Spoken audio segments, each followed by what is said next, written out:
Hey y'all, it's your captain for all things creative coming at you with a perfect match season 2 quick chat because I didn't see episodes 1 through 9 and we got to talk about how they're treating Melinda especially. So if you're new to this channel, welcome. Please like, subscribe, all that good stuff.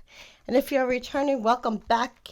We get into a lot of things, so let's get into this perfect match episodes. Now, I'm not going to go into the nitty gritty. This is like a general overview, again, with the point of really bringing home how badly I feel for Melinda, especially in the grand scheme of, all that's going on. So let's start by getting into what couples are left going into the finale. And basically the premise of the show is that they take all the single people from the Netflix dating universe. So that includes Love is Blind, which we do review here, Too Hot to Handle, and other shows even like Squid Game, dated and related and whatnot, and they give them a chance to date each other.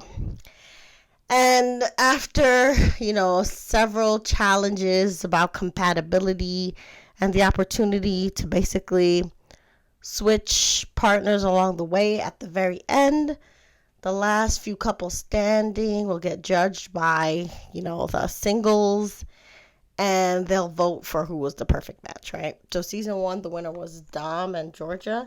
And actually, Dom was back because Georgia cheated on him with another contestant who's back, Harry. But let's get into it. Let's go into the weakest couples first.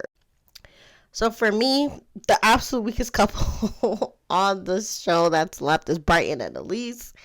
Basically, Brighton was immature, very argumentative guy who was paired with Dominique at first, and he made her life hell. He literally made her cry on the show.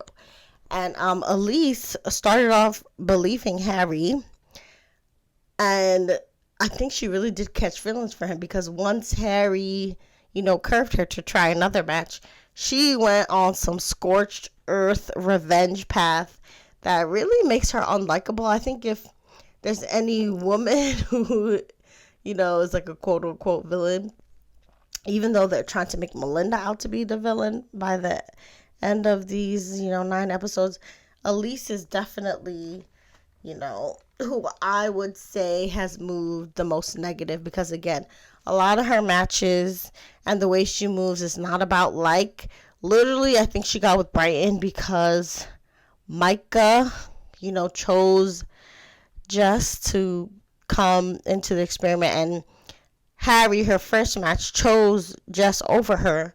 So again, she's been trying to get revenge on both Harry and Micah from day one. And once she saw that, Micah was going to match with Brighton at the end, Elise quickly just dumped her match that did absolutely nothing wrong and was in love with her, kissed the ground she walked on basically, and just went for Brighton basically to keep Micah away from him, I think, so I do not like Elise because she's on some revenge stuff. Hopefully she'll stop being about revenge now, but Brighton also is not very likable since he's really just about strategy and ego, but he's not a fool because he did sense who and who the weak couples were. He was correct in flirting with, Mike and Elise at the end to get back in the house, and it worked on Elise, but they're a horrible match.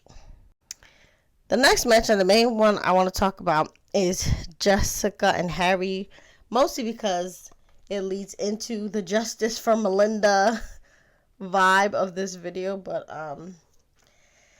this Harry guy, he's infamous in the Netflix universe. He's been with so many different women, some of whom, were dating his friends at the same time. And he's just been a known snake to women. And he's coming into the season acting like he's fighting the cheating demons like Clay. And in between crying and lying and puking, he's gotten 2 women to believe him. First, it was Elise, like we said. But then he kind of gaslit Elise, which we'll talk about, into thinking that, she didn't love him and break up with him when, he was the one that wanted to break up. And then with Jess, he's just lying to her and she's ignoring all the red flags. So basically, the first red flag that Jess may or may not have seen was that night where he brought Jess back to the house and he broke up with Elise by basically emotionally manipulating her into thinking that, the breakup was her idea. She didn't really like him like that. And really, Elise, again, went into her villain era after this breakup. But the next red flag, even if Jess didn't see the breakup, Jess was right there when his own friend Dom called him out for, being there with bad intentions. And Harry broke down crying about it all night, since I think on one level he thought Dom had his back, which to an extent he did, but Harry had so many instances of cheating with all these different girls that Dom had been with, including the Perfect Match co-star Georgia Hasarati. So even though Dom played it cool at first, he got his lick back when he questioned Harry's intentions for being on the show in front of Jess.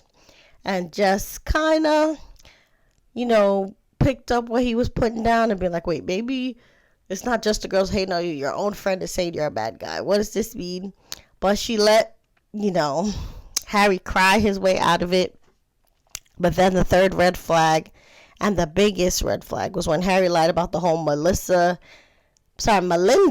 kissing and pregnancy flirting scene. So from what we saw, Melinda did initiate the flirting by sitting on Harry's lap by the pool. But then you see him carrying her around on piggyback. And then Holly claims that she saw them kiss, even though we didn't see it on camera. But then we see Melinda asking Harry, what that kiss was about. And then Harry immediately denies it. So I definitely think something happened. Again, she had been sitting on his lap. He had been carrying her around. They disappear off somewhere. Holly had no reason to lie in the moment, but he has every reason to lie, to try to keep Jess on the leash. And then when he goes back to the house, he manipulated the situation by, again, doing the crying and the vomiting and all this. Just scheming to get ahead of the narrative. So first he told Jess that he just, let her down by behaving inappropriately by carrying around this girl. But then the next day when Melinda tells the story, it wasn't just one kiss. Apparently he kissed her like twice before she kissed him back. And there was brown makeup on his face proving, that they had kissed. And also, apparently, after, Melinda tells Jess this, she got a little rude with her. I didn't appreciate that because that girl was just trying to give her a heads up. But then Harry, not knowing what all Melinda told Jess, then admitted that he also told Melinda that she would look good pregnant. So then Jess is like, oh, I gotta talk to this girl, even though I try to disrespect her and get the full story.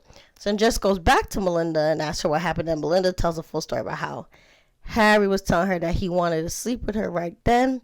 And he would have kids with her. And how the kids would look good and be athletic.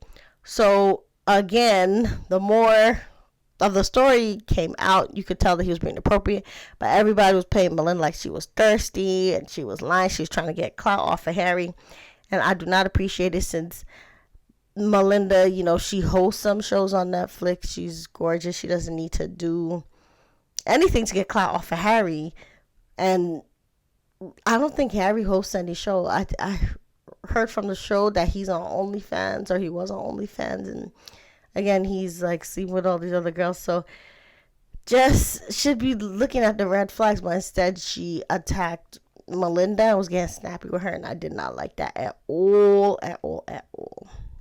Now, the next couple this week is Kaz and Christine. I don't even know who Christine is.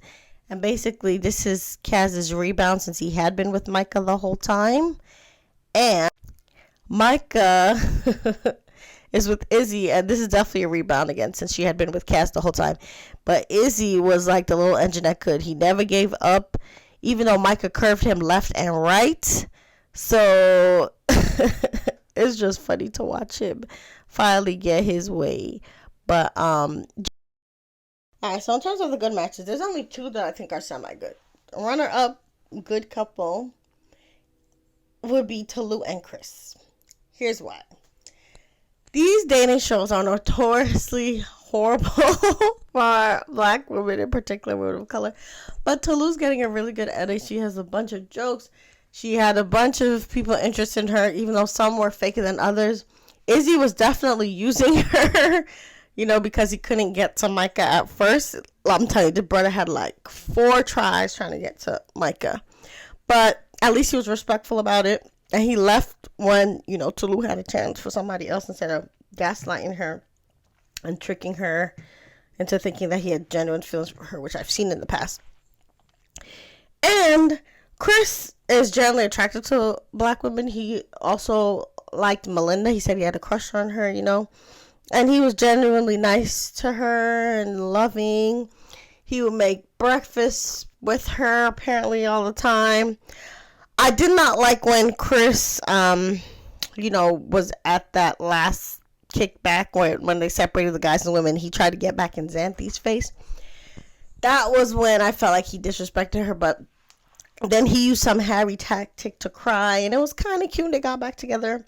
So overall, I'm glad Tolu is having a good time, because in these dating shows, a lot of black women don't make it to the end, and she's found someone that at the very least likes her and respects her.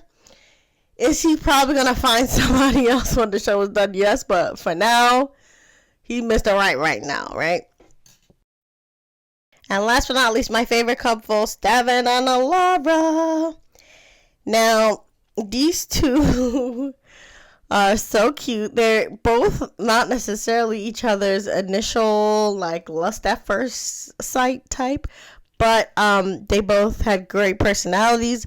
Alara almost matched with Dom because she, was feeling him a lot when she came into the house. But Steven stopped her just in the nick of time, and the rest was history. They're so cute. He treats her like a princess, she says. And you can see the respect they have for each other. They don't ever do sneaky things like Harry's doing to Jess. So I hope everybody respects that and that they win when the finale comes on. But besides, this cute couple, again, justice for Melinda, because even Alara was kind of running down on her a little bit, talking about how Melinda wants clout. So I don't mind if them two don't win, just because how Alara was talking down on Melinda. So again, we shall see what all goes down in the last episodes, but definitely say how you feel about the show in the comments. And as always, remember, you're the master of your fate and the captain of your soul. Bye.